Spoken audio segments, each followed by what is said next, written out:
Hi there. Welcome to those of you who have just joined. Thanks for joining our webinar today.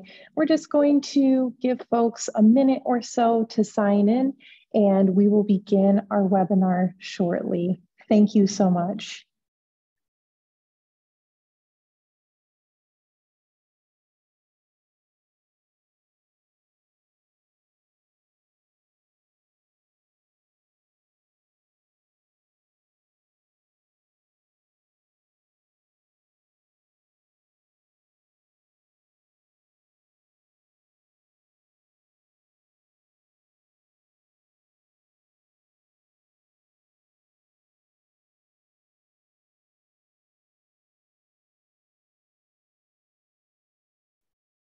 If you have just joined, welcome. We are just giving attendees another 30 seconds or so to join, and we'll be getting started shortly. Thank you.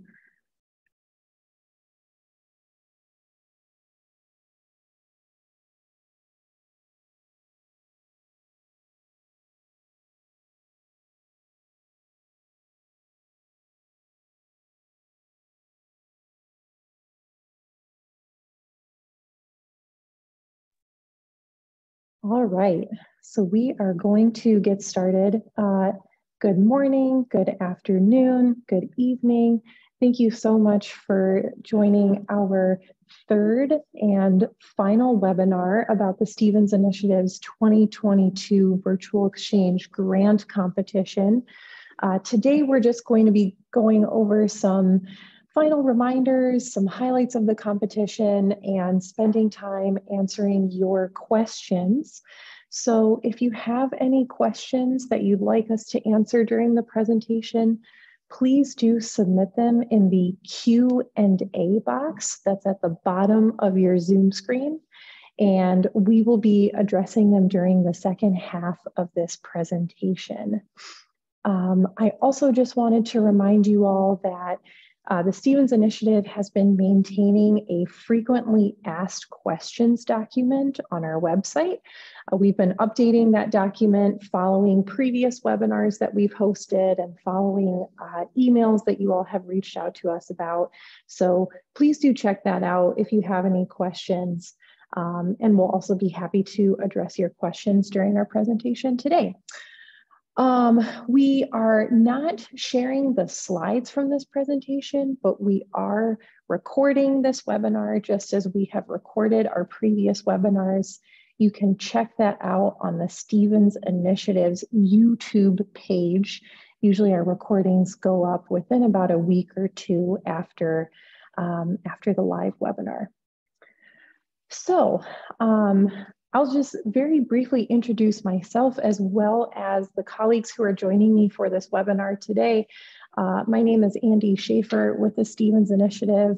I'm going to be joined in this presentation today by my colleagues Kyle Kassler, Mariam Lally, Omar Al-Sawalha, Henry Shepard, and Haley Lewis. You will see some of us toward the end of the presentation. We'll go on camera to answer some of your questions. So we're really pleased that you are able to join us today. What we're going to plan to talk about during our presentation is going through the submission process of actually submitting your grant application. We'll run through a couple of final reminders and considerations before you finalize and submit your application. And we will also talk a little bit about some of the resources that we have available to our applicants as you're designing your virtual exchange program and designing your proposal. And then we anticipate having about 30 minutes or so to live answer any questions that you have. So I will turn it over to Kyle to talk about submitting your application. Great, thank you, Andy. Miriam, I think we can go to the next slide. Great. So just to review a little bit of information, we wanted to give some details to everyone today about how to submit your application through our SurveyMonkey Apply application portal. So just to review the information on this slide, I'll go through a couple of things and then I'll transition, start sharing my screen and do a walkthrough about how to submit an application. So to be very clear, all applications must be submitted on our online SurveyMonkey Apply portal. We will not accept downloads or emailed applications, so no PDFs or Word versions. Everything must come through our portal. The application is set up as 2 different tasks once you log into the portal, both a grant application narrative and a supporting documents task. The narrative is a series of questions about your proposed virtual exchange program. And then the supporting document task is where you will upload both required and optional documents that should be a part of your application. Each of those 2 tasks must be complete and both are required as a part of this application. For SurveyMonkey Apply, all users need to create an account, log in, and then start an application. This is a very easy process. It only requires some basic information, an email address, and then you receive an email, confirm your account, and then you can log in and get started. When your application is complete, you must mark both tasks as complete and submit the application. That might sound confusing, but that's why we're going to walk through it together today. So let's transition to the site review and see what the application looks like, how to submit, and what some common mistakes are. So Miriam, if you want to stop sharing your screen, I'll start sharing mine.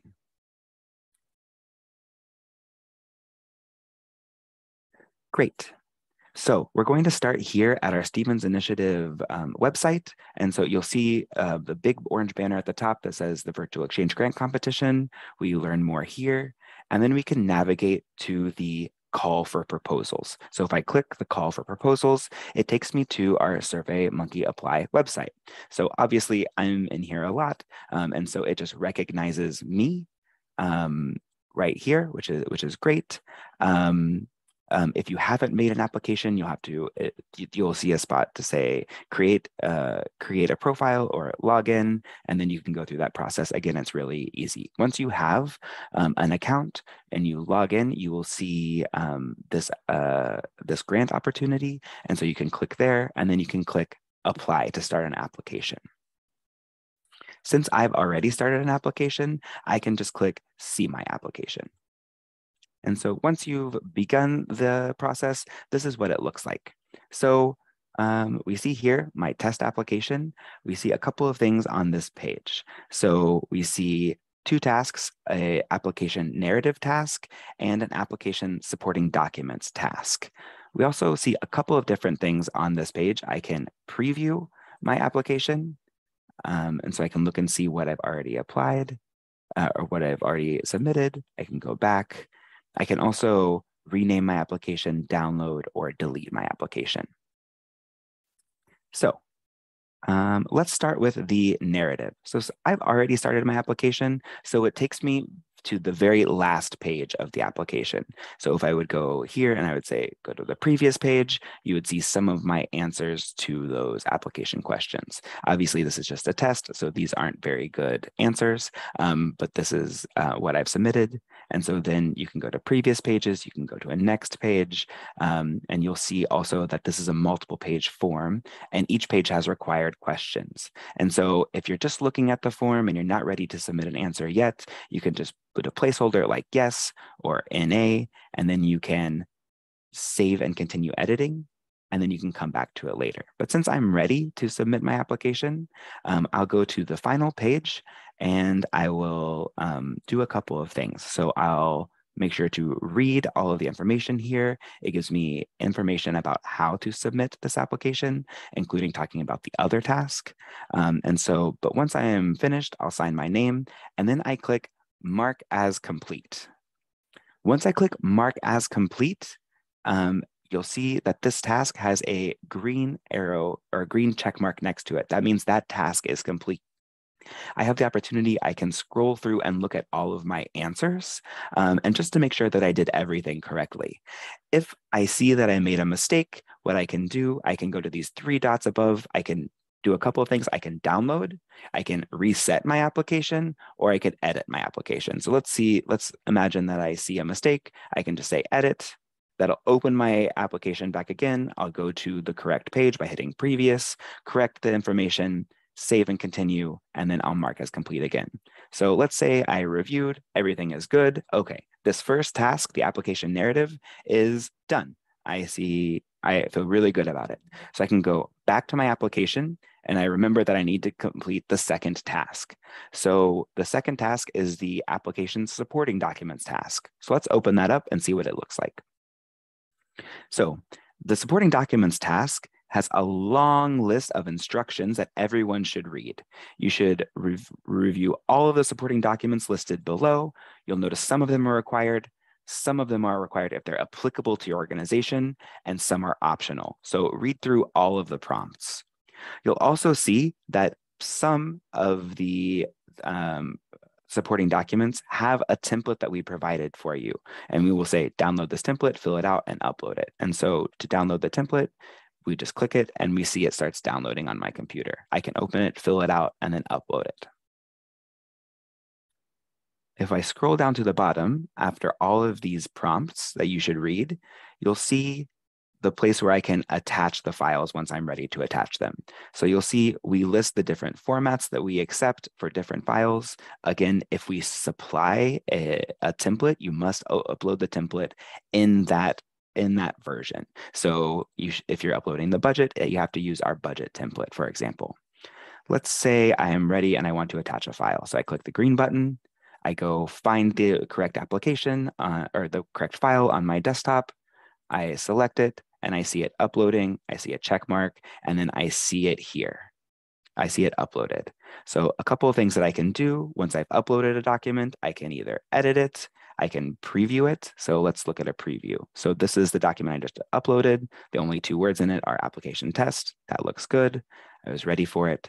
I can download that file here if I want to, or I can remove that document if it wasn't something I wanted to, or I can download that document. So lots of options here. So let's say I uploaded an incorrect version. I can come here, I can remove it. Yes, and then I can upload the correct version. See it uploaded? Great. So once I've uploaded all of the documents, I will check against this list up above, make sure I have all of the things that are required, the timeline, the partnership table, et cetera, make sure all of them are uploaded here. And then once they're all finished, I will again mark this task as complete. So then I can go to the bottom, I can check again one more time, and now we'll see both of these tasks are complete. Does that mean I'm finished? No. We have to do one other thing. We need to submit. So even though both the tasks are complete, we have to submit our application by clicking the green button. So it asks you to make sure you have an opportunity to review. I would take that opportunity to review everything. Once you review everything, make sure to click the green submit button again, and submit. If you don't see this green check or the phrase application submitted, you have not submitted your application. So make sure you see both of these things. I'll also, just to check, I can go to my application and I can see, great, I see a check mark that says submitted. I'll also receive an email confirmation that says I submitted my application. If you don't receive that email, reach out to us at the Stevens Initiative and we can confirm.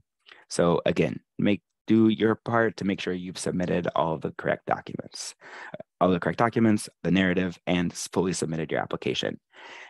If I go to my application here, I can view and see what I submitted. I can look at my narrative.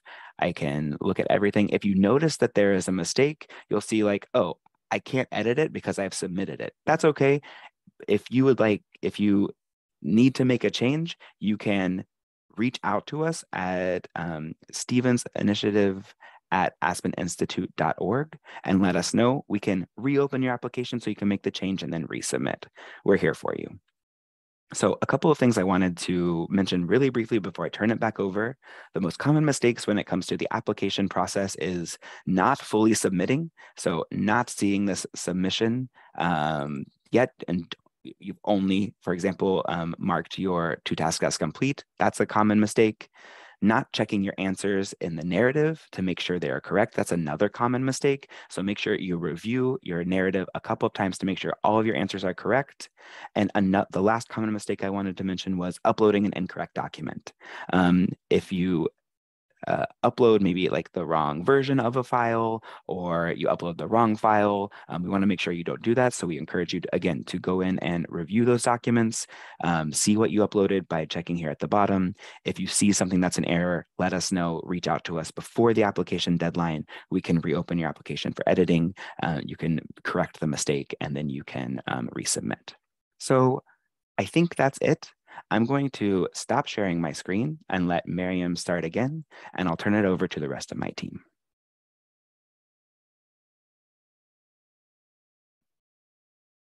Thanks so much, Kyle. Let's see.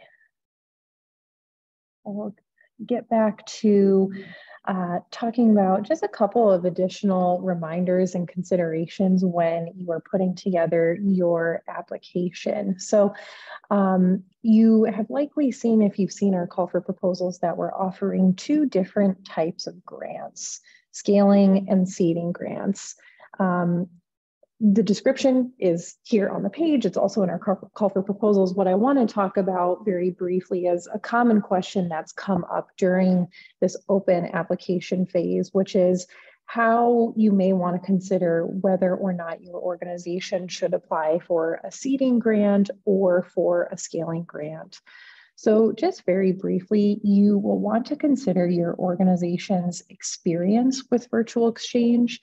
Our intent with scaling grants is to fund established programs that can reach hundreds of people, hundreds of young people for a lower cost.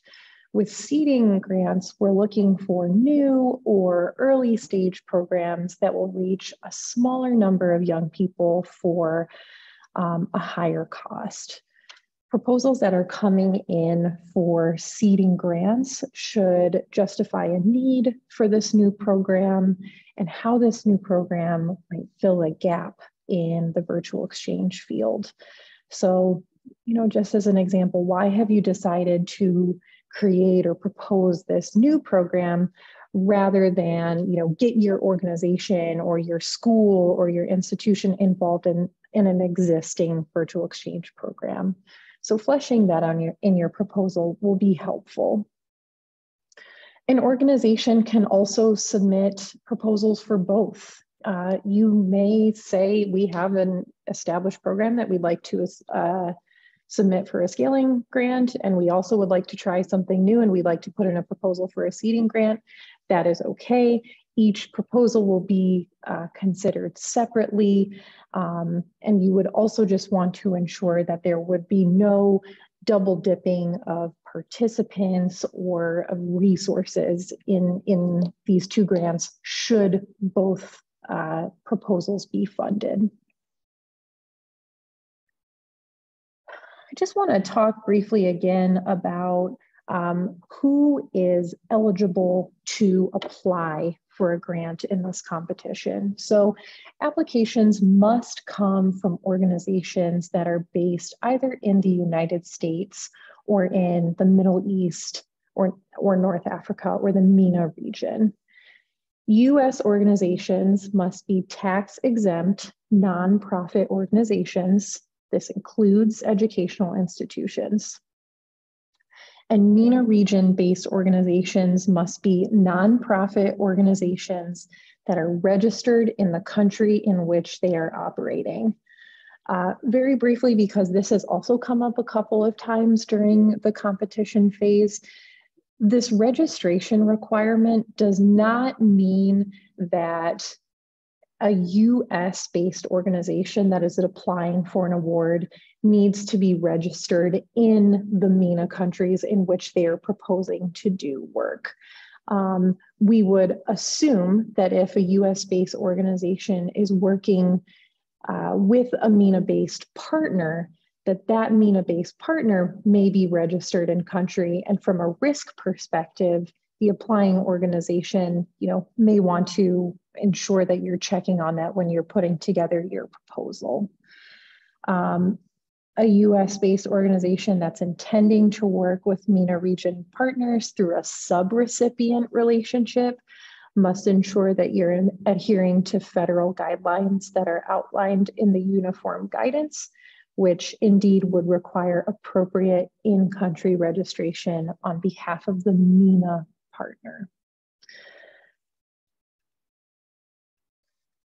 Organizations that may not be eligible to directly apply for a grant may be listed as a partner, on a Stevens Initiative Award that's awarded to an eligible organization.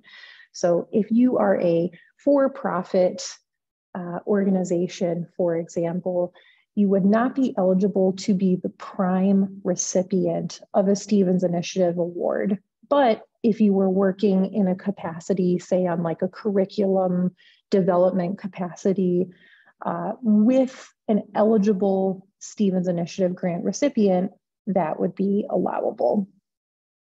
I also just wanted to mention staff at the grant receiving organization should be proficient in English and able to file reports in English.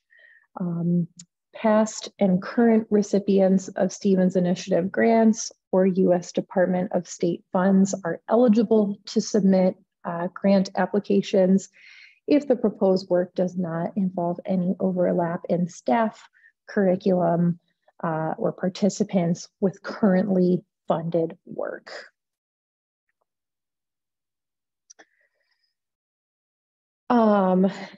I want to remind you all that Stevens Initiative Awards can only fund virtual exchange programs between young people in the United States and in the Middle East and North Africa. We adhere to the U.S. Department of State's Bureau of Near Eastern Affairs to define the eligible countries in the Middle East and North Africa. Those are listed here on the screen, as well as in our call for proposals. It has come up from time to time that an organization may be interested in applying for a grant, and an organization may be conducting programming in different countries, or maybe wanting to propose a program that has participants from the United States and the Middle East and North Africa, and other countries that are outside of our eligible funding areas. So what should you do if you are thinking about proposing something like that? To be honest, the easiest thing to do will be to split your programming up if that is possible. Is it possible that to make like a faction or a track of your program that is only US MENA? We don't want any programs that are long-standing and existing to break, of course, but if this is something that is feasible, that may be what is easiest. And the reason that we say that is because we need to ensure that Stevens Initiative funds are going toward US MENA exchange only. Our funding cannot cover participants from non-eligible countries. Another reason for this is that, there is inevitable attrition in virtual exchange programs, and it would not be an acceptable situation if, for example, we're funding a virtual exchange program, participants are broken up into groups. Say you have a group with one participant from the US, one participant from Kuwait, and 3 participants in this group from the UK. Just as an example, if the participant from the US drops out, there is no US MENA exchange, and we wouldn't be able to count those participants. We shouldn't be funding those participants. So that's why I say we prefer to have a separate tracker faction or group, just for US MENA. If you have specific questions about this, you can reach out to us by email, and we can talk through any kind of specific situations. I also just briefly want to talk about virtual exchange design considerations, because we haven't talked about this too much during our previous webinars, but the call for proposals includes a section called virtual exchange design considerations with a couple of high-level things you may want to consider as you're designing your proposal and as you're thinking about the virtual exchange program itself that you are looking to get funded. So I'll just very briefly talk through a couple of these considerations, but I very much encourage you to look at the call for proposals for more information about these and several other points. But one thing that we at the Stevens Initiative really emphasize is ensuring that virtual exchange programs have a mutual benefit for participants from all sides of the exchange. The benefit may be different for participants on different sides of the exchange. You know, one group of participants may be gaining English language practice, and another side of participants may be gaining, you know, practice on their social studies or social studies competencies, if we're talking about a connected classroom, for example. The point is that everyone is benefiting and everyone is getting something out of the program, rather than one side, you know, just being the sole beneficiaries of a program, or one side of a program being studied or examined or interviewed. We also encourage you to think about a strong value proposition for all participants. Again, even if the incentives may vary among your different groups of participants. Maybe one group of participants gets academic credit, maybe another group of participants you know, gets a certificate. You want to consider these value propositions, and you also want to work with your partners to ensure that there's a strong value proposition for all of your groups of participants. Considering logistics and what is feasible is really important when you're thinking about the types of synchronous or live exchange activities, as well as asynchronous or not live activities that you are building out.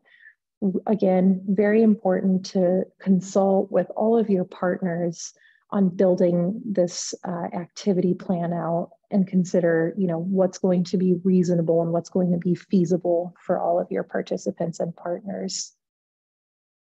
We also encourage you to think about building in enough time for participants to have a meaningful exchange opportunity, allowing them the opportunity both to go through the kind of curricular aspects of the program, but also just to build friendships and get to know each other. In our long experience overseeing virtual exchange programs, we always hear across many different programs that participants want more time and more opportunities to get to know each other. So consider that when you're building out your virtual exchange program. The last thing that I'll say when considering virtual exchange design, partnerships, as I've mentioned just now, require a lot of care and communication and flexibility and coordination around academic schedules, around troubleshooting, around logistics. So we encourage you to put a lot of time and care into your partnerships and to maintain flexibility, as well as to consider accessibility and equity and inclusion when you're working with your partners, and also when you're building out your program.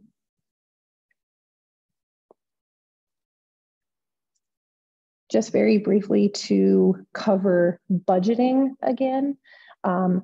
The funds for Stevens Initiative Awards are passed through the Aspen Institute from the U.S. Department of State, which means that there are federal guidelines that Stevens Initiative grant recipients must adhere to. We would call your attention toward the Uniform Guidance sections 2 CFR 200 and 2 CFR 600, which outline budgetary guidance and allowable costs and principles associated with use of Department of State funds.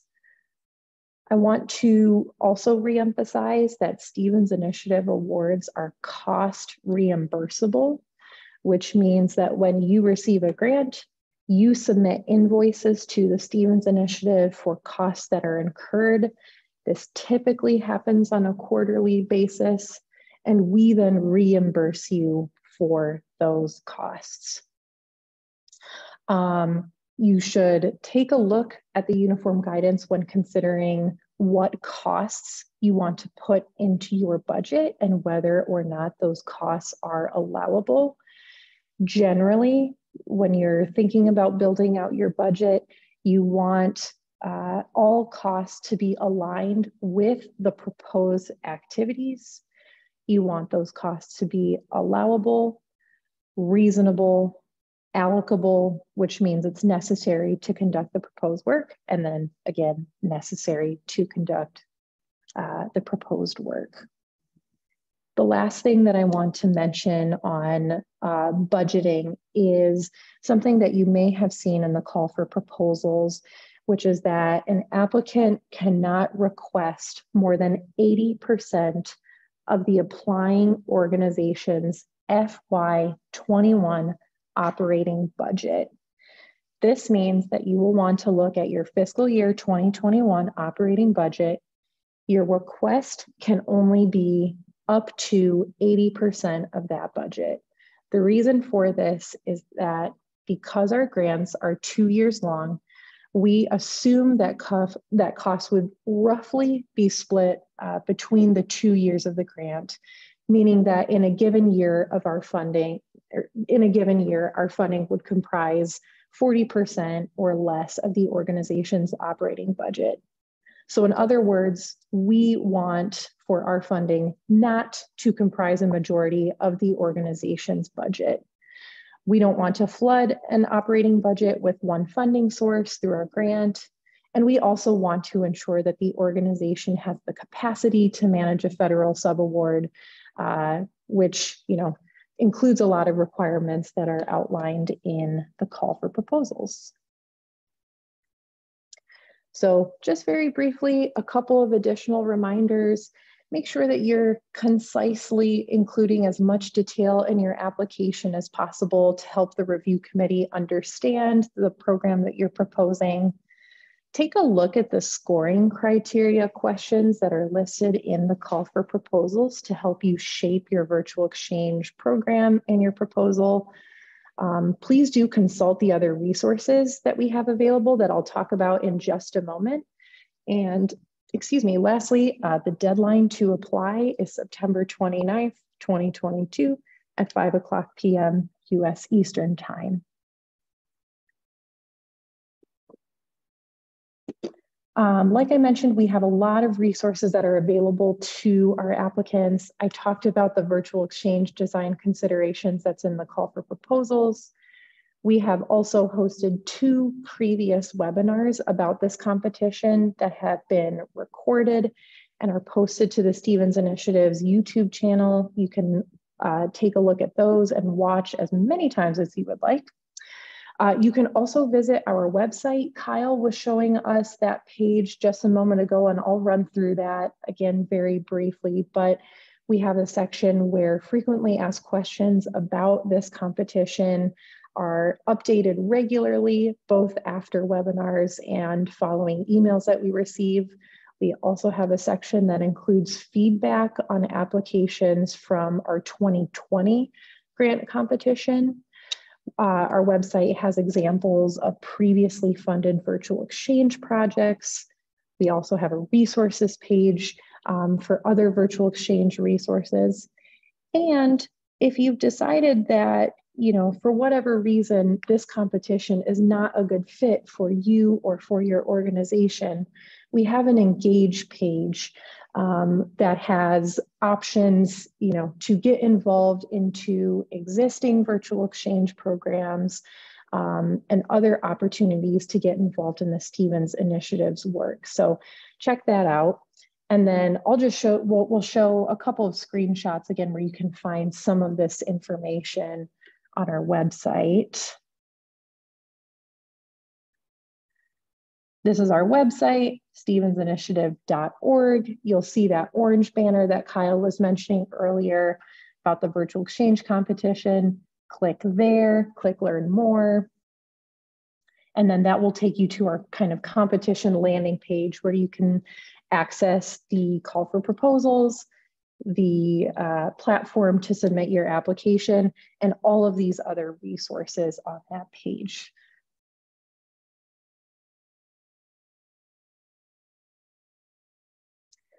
So I think that's it for us as far as a presentation goes. So I'll invite my colleagues to turn on their videos, and we will, hello everyone, we will start to answer some of the questions that you all have posted. You can feel free to add questions to the Q&A box at the bottom of your screen, and we will do our best to address those as they come in. Hi, everyone. Can you hear me? Great. I'm Henry Shepard. I work with Andy and the team on the Stevens Initiative. It's great to be with you here today. And I'm going to start posing questions that we've received prior to today's session, during today's session. So as more questions come in, we will try to determine whether we should be answering them out loud, answering them in writing, or pointing you to some links on our website. So the first question I want to ask is perhaps best answered by Andy, and that is, are there certain regions or countries in the MENA region that we're looking to prioritize with this competition? Yeah, thank you for that question. So if you look at our call for proposals, we do have a couple of funding priorities that are outlined. That we're looking to fund in this competition. There's a section on priority topics, and there's also a section on participant priorities. Our participant priorities for working in the MENA region include young people from Iraq, Libya, Syria, Yemen, and the Palestinian territories. That's not to say that young people from other countries in the MENA region are not, welcomed in the Stevens Initiative. We absolutely will consider proposals with participants from other eligible MENA countries, but those are countries that we are prioritizing in this competition. Thank you, Andy. Omar, the next question I think is best addressed to you. It is, since the grant period spans multiple years, calendar years, fiscal years, is there a budget cap per year? So can you talk a little bit about the overall budget range and how that relates to any possible caps on a per year basis? Yes, thank you, Henry. Yes, if you when you're applying for the program, you would see that there is multiple in the budget. There is multiple year, and every year has a cap. And once you expend around 75% of the first year, we will obligate the money of the second year. So once you start working the program, only the first year would be obligated to you to spend. And once 75% of the first year is spent, then we can obligate the money of the second year. So each year has its own cap. Yes.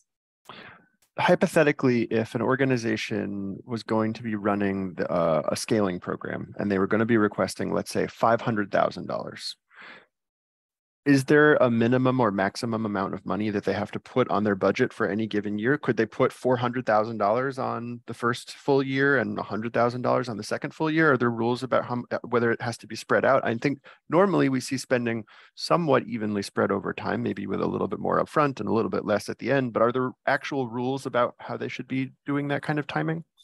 Not really actual rules, but it need to make sense with all the other things of the program that, if the most of the work is going to be done in the first year rather than the second year, it needs to make sense, but there is no rules or certain amounts or need to be equal. May I jump in here just to clarify a little bit more based on the experience we have had with previous grantees? What we have seen, even if programs are conducting the majority of their work, say in the fall of a year, say 2021, they're conducting most of their work and their exchange is happening during this time.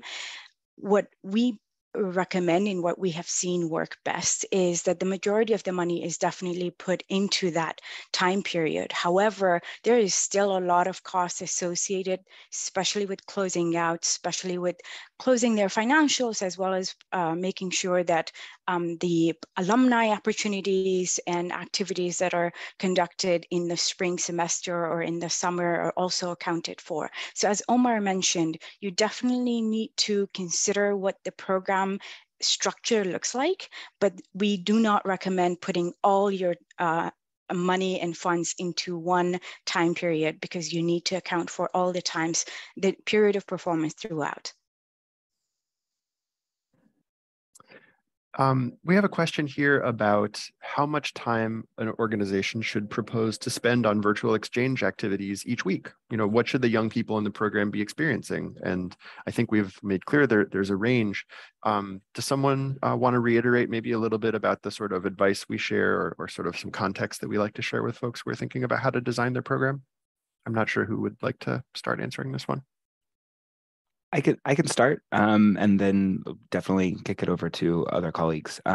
So in our call for proposals, we do have a section called the virtual exchange design considerations, and we talk about the specific this area, I guess, there a little bit. You'll see a section that says, like, not only how much maybe young people should talk to each other, or how much time they should spend on a virtual exchange program, but also maybe what types of communication needs to happen, asynchronous communication, synchronous communication, and what our requirements or what our requirements are.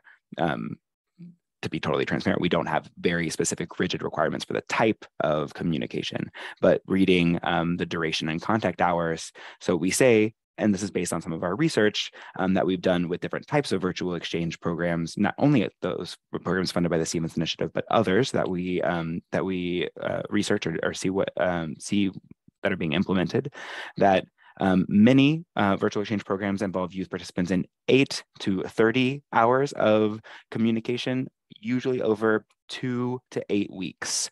And so less than that is usually not great. You hear feedback from participants saying, they would like more connection or more time spent learning. And then longer programs than that, it's hard to align academic or other calendars, and so you run into some programs, some problems there. I do think we might have like some specific requirements listed, and I wonder if do we have any specific requirements? I think what There's we did just is the guidance. Yeah, exactly. We in a past competition, we had some more guidance. In this competition, we just decided to share it as our enthusiastic advice. Great. Thanks, there anything Kyle. I missed? Yeah, Andy or Miriam. I think that's good for now. We have a lot of great questions that cover a wide span. So I'm going to turn it over to something a bit different. Someone asks, are public school districts eligible, given that they are not tax exempt under code 501c3, they have a different designation.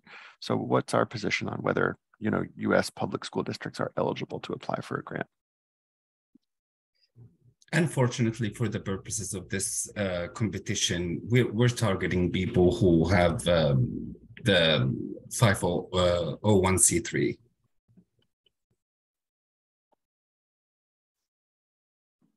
One thing that occurs to me, and Omar, I really appreciate your sharing that direct and clear feedback. One thing that occurs to me is that we have had in the past applicants that were essentially affiliated with public education institutions in this country. It was, in that case, a higher education institution. But what happened was they applied through a research foundation that was affiliated with their institution. So I think For those who are at a public school, please just consider and talk to your colleagues, consider who your potential partners might be, consider how your public school district receives federal funds in other cases, because the intention is not to exclude U.S. public school districts from virtual exchange. That's the furthest thing from our minds. The intention is to find the appropriate vehicle to make that funding. And so there might be an entity that's affiliated with the district that would be an eligible recipient. Andy, it sounds like you might have more to add on this too, yeah? I'm so sorry. I didn't realize that I was unmuted, but I was just nodding along and saying like, yeah. No, I would also say too, if there's a specific instance, you can reach out to us and share the specifics, and we will make sure that we look into it and get a specific answer for a specific situation. I also just want to add that we have seen school districts be great partners of the organizations that have applied for our grants. So if you're not eligible directly to apply, a better way would be to engage with other grantees that are receiving directly funding from the Stevens Initiative, and perhaps partner with them to include the students that you would like to bring on. Yes, that even goes into a for-profit organization. Maybe you cannot receive it directly, receive the grant directly, but you always can be a contractor or a partner. We had a question on that that we answered in writing. So if anyone's going through the answered questions in the Q&A box, you'll see an answer that is consistent with what Omar just said. Miriam, we had a question about age level. How do we think about this term young people? Who's really our intended audience? Who's eligible? How do we deal with that? Sure. So participants ranging from K to 12, so primary school, middle school, high school, undergraduate, up to graduate school, and young professionals under the age of 35 are considered young people in our books. So if they are under the age of 35, they can be included as participants. There are instances where there are, for example, community colleges or other institutions in the United States or in the MENA region where there are some people who are even over that age. It's not our intention to systematically exclude those people if they are, for example, enrolled in courses where there are the main group of people are in that younger age group. So just please know that these are our general guidelines and expectations, and there are always cases where we want to make sure we're not excluding people in an unfair way, because we know there are older learners and we welcome that. I want to ask now, this is a sort of an interesting philosophical question. So Andy, I'm wondering if I can turn it over to you. It's a bit general, and then it also gets a bit specific. So we have a couple questions here about what I think you were saying, or what someone was saying earlier on in the presentation about what a seeding grant is intended for and how we approach this question of funding something that's new and different in the virtual exchange field. What is the burden of proof that's required to justify something as new and different? Is that a stringent criterion? How do we think about that? And then the question asker also connects it to something that I think they saw on our website, which is, we do offer folks the chance to join an existing program. And so what constitutes the population, if someone doesn't see a program like what they want to run listed as one of our existing grantee programs, does that mean that it's a new program? Like how should people navigate this question of, is it new enough to justify getting a seeding grant? Yeah, I think that's a good question. And I'd invite my colleagues to add to this as well. I think a large component of this in your application would be outlining a clear and demonstrated need for the program. I think that can be where a lot of the burden of proof lies. So, if there's a clear and demonstrated need for this program, and that may include, just for example, we've looked into other virtual exchange programs and it doesn't fit the needs of our participants, or it doesn't, fit the cultural context of our participants or something like that. I think that all makes a pretty strong case for, the existence of a new seeding grant. Do other colleagues have thoughts about this as well?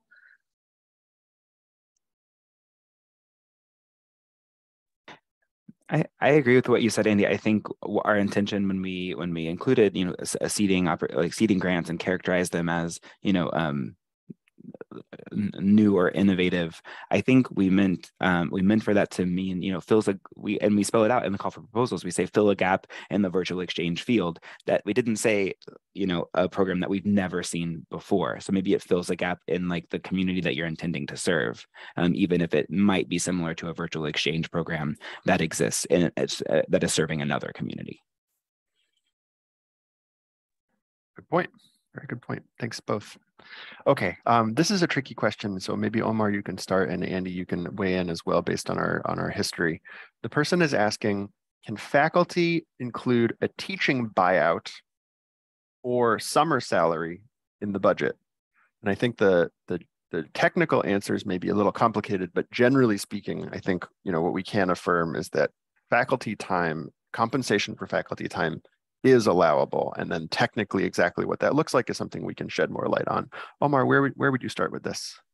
It is. In general, it is allowable, but I'm sorry, I'm not very familiar with the buyouts when it comes educationally or in a program.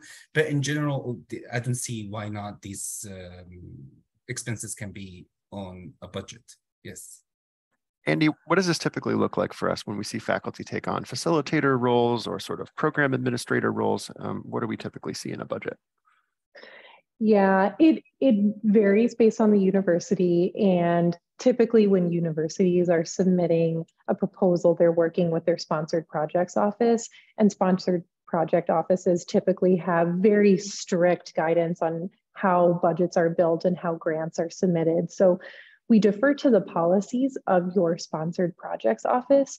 I will say, and Miriam, I'm not sure if you have anything to add on this as well, but I believe we have seen summertime. I believe we have seen course buyouts. So it's not so atypical of something that we've seen. We would just, defer to your sponsored projects office and ensure or ask you to ensure that everything is clearly outlined in your budget narrative.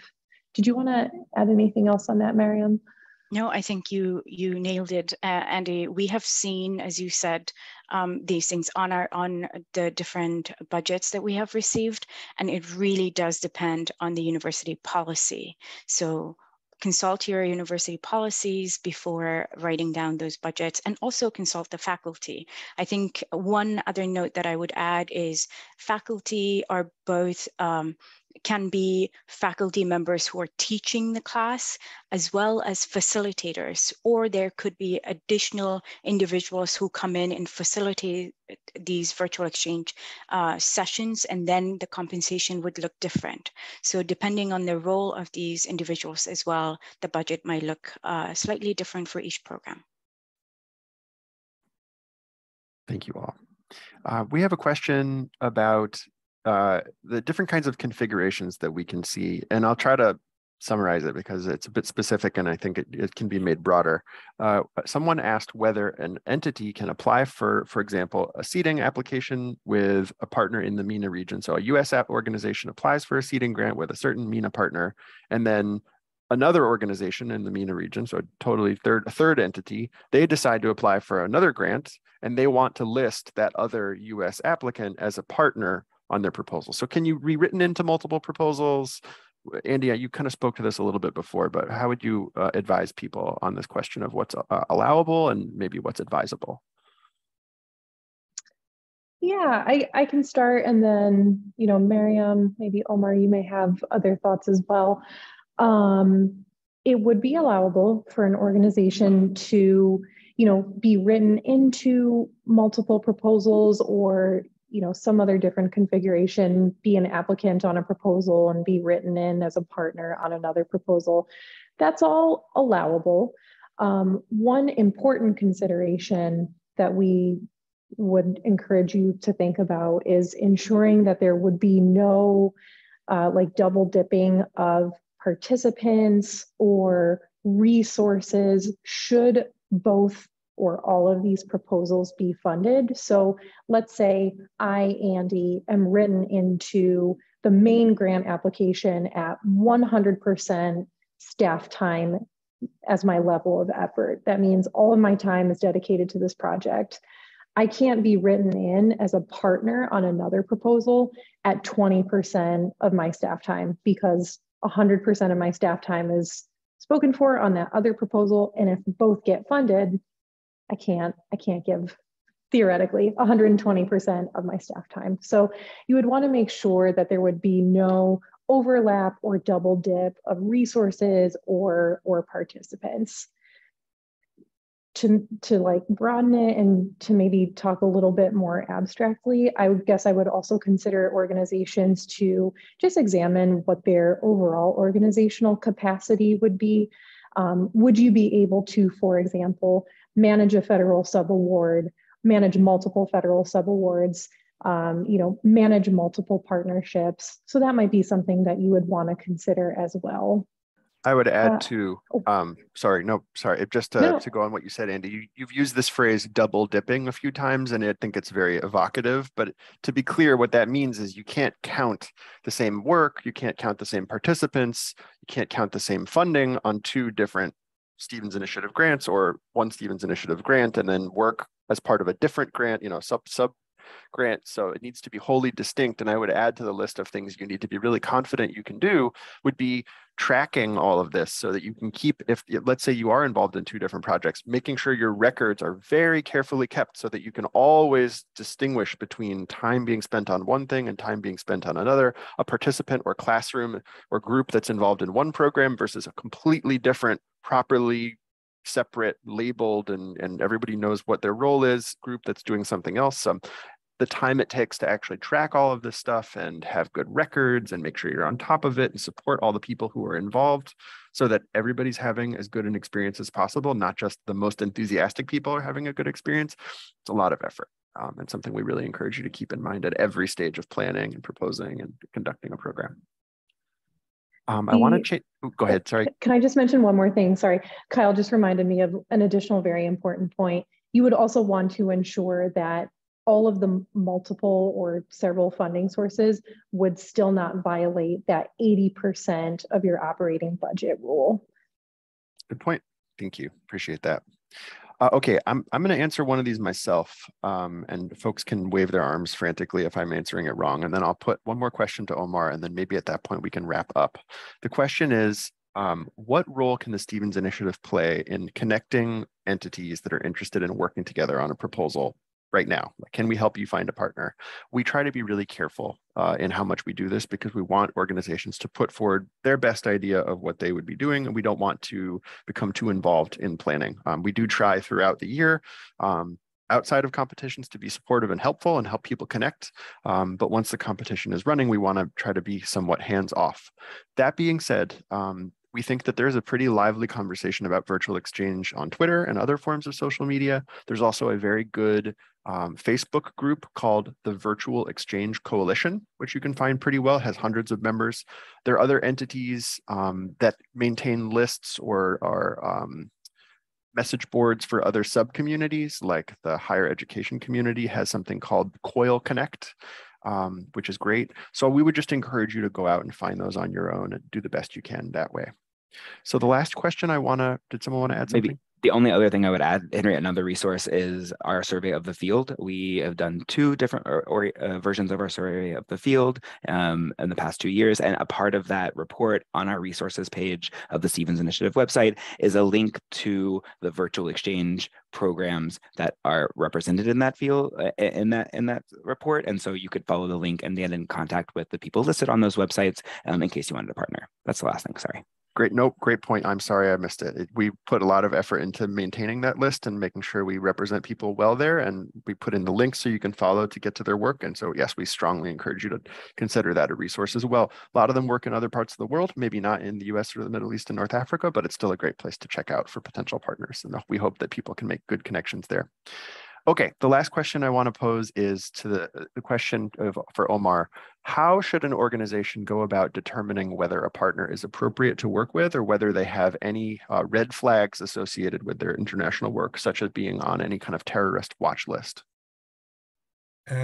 So there is three main lists that you can check all your partners or even your contractors sometimes to check that they have no restrictions on them, or they're not in any terrorist list.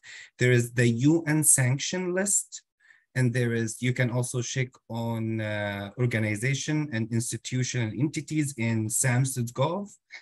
And also you can do OFAC sanction list. These 3 lists will clear any, will give you a whole idea of how someone is not sanctioned or has any restriction on them. Thank you so much, Omar. Thank you so much, Mariam, Kyle, Henry, for answering all of these questions. Thank you to all of you who have joined us and who have asked really great questions. We'll continue to update our frequently asked questions document on our website following this webinar, and as emails continue to come in. If you have additional questions, please don't hesitate to send us an email, stevensinitiative@aspeninstitute.org. We'll be glad to get you an answer as soon as we can. With that, though, we will close this out. We will post this webinar on our YouTube page within a week or two. And we look forward to seeing your proposals by September 29th at 5 p.m. US Eastern Time. So thank you to my colleagues, and thank you to you all, and have a great rest of your day.